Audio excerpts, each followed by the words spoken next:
হাজার বছর ধরে আমি পথ হাঁটিতেছি পৃথিবীর পথে।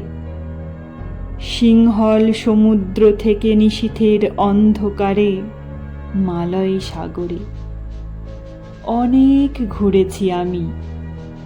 বিম্বিসার অশোকের ধূসর জগতে সেখানে ছিলাম আমি। আরো দূর অন্ধকারে বিদর্ভ নগরে আমি ক্লান্ত প্রাণ এক।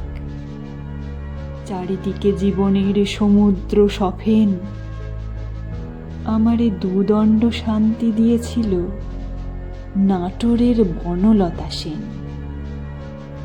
চুল তার কবেকার বিদিশার নিশা, মুখ তার শ্রাবস্তির কারুকার্য।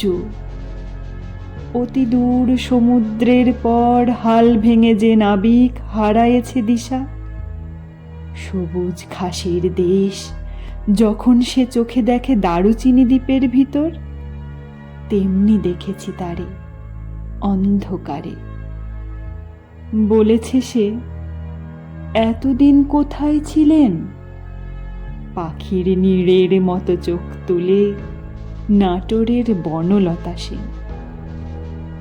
সমস্ত দিনের শেষে শিশিরের শব্দের মতো সন্ধ্যা আসে। ডানার রৌদ্রের গন্ধ মুছে ফেলে চিল।